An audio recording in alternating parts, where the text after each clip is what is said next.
12 ফেব্রুয়ারি পতিত স্বৈরাচারকে জবাব দিতে ধানের শীষে ভোট দেওয়ার আহ্বান জানালেন বিএনপি চেয়ারম্যান তারেক রহমান।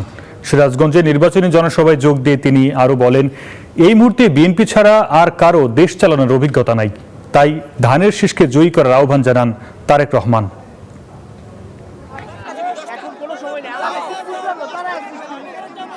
২০ বছর পর যমুনা পাড়ের জেলা সিরাজগঞ্জে বিএনপি চেয়ারম্যান তারেক রহমান। ভোটের মাঠে থাকা রাজনৈতিক দলগুলোর প্রতিশ্রুতি আর বক্তব্যে যখন মুখর সারা দেশ, তখন তারেক রহমানের এই সফর সিরাজগঞ্জবাসীর কাছে পরিবর্তনের নতুন স্বপ্ন। এবারের উত্তরবঙ্গ সফরের শেষ কর্মসূচি হিসেবে তারেক রহমান যখন জনসভাস্থলে পৌঁছান, ততক্ষণে যমুনার ঢেউয়ের মতোই উদ্বেলিত সমাবেশে আসা নেতাকর্মী ও সর্বস্তরের জনতা। বিএনপি চেয়ারম্যানও জানালেন, উত্তরবঙ্গের প্রবেশদ্বার হিসেবে পরিচিত সিরাজগঞ্জের অবকাঠামো, কর্মসংস্থান ও কৃষিভিত্তিক অর্থনীতি পুনর্গঠনে রয়েছে তার সুস্পষ্ট পরিকল্পনা। সিরাজগঞ্জ এবং পাবনা সহ এখানে বহুত কাজ করার আছে, অনেক কাজ করার আছে।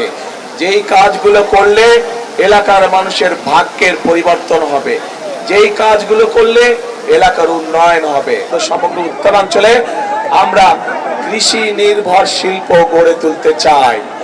যেই কৃষি নির্ভর শিল্প গড়ে তুললে এই এলাকার মানুষের, এই এলাকার যুবকদের, এই এলাকার তরুণদের, এই এলাকার বোনদের কর্মসংস্থার সম্ভাবনা থাকবে। ভোটের অধিকার যাতে কেউ আবার কেড়ে নিতে না পারে, সেজন্য সজাগ থাকারও আহ্বান জানান তারেক রহমান। আজকে যদি 20 কোটি মানুষকে একসঙ্গে নিয়ে বাংলাদেশকে সামনের দিকে এগিয়ে যেতে হয়, তাহলে সকলকে আমাদেরকে ঐক্যবদ্ধ থাকতে হবে, আমাদেরকে সতর্ক থাকতে হবে, যেন কোনো ষড়যন্ত্র করে কেউ আবার আপনাদের এই ভোটের অধিকারকে কেড়ে নিয়ে যেতে না পারে। আমাদেরকে সতর্ক থাকতে হবে যে জুলাই আগস্টে গত 16 বছর ধরে আমাদের যে সকল ভাই বোনেরা নিজের জীবন উৎসর্গ করে দিয়েছে এই দেশের মানুষের অধিকার প্রতিষ্ঠা করার জন্য, সেই অধিকারকে আবার যেন ষড়যন্ত্র করে কেউ স্তব্ধ করে দিতে না পারে। ভোটাধিকার নিশ্চিতের মাধ্যমেই জনগণের সরকার প্রতিষ্ঠায় যমুনা পাড়ের মানুষের ঐক্যবদ্ধ সহযোগিতা চান তিনি। এখন দেশ গড়তে হবে, আমাদেরকে দেশ গড়তে হবে, সকলকে আমাদের একসাথে এখন কাজ করতে হবে, দেশ গঠন করতে হবে। আছেন নাকি আপনারা দেশ গঠনে? আমাদের সাথে আছেন দেশ গঠনে? আলহামদুলিল্লাহ।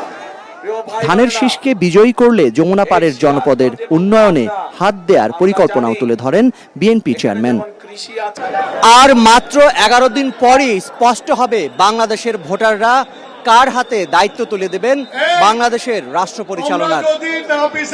সে প্রেক্ষাপটে সিরাজগঞ্জবাসীর প্রতি ফেব্রুয়ারির 12 তারিখ সঠিক সিদ্ধান্ত নেয়ার আহ্বান জানালেন বিএনপি চেয়ারম্যান তারেক রহমান। আর যমুনা পাড়ের মানুষেরা বললেন, তারেক রহমানের এই সফর যে বার্তা দিয়েছে, সেটাই আগামী ভোটের দিন রূপ নেবে আঙ্গুলের স্পষ্ট ছাপে। Zakaria Ahmed, star news, Sirajganj.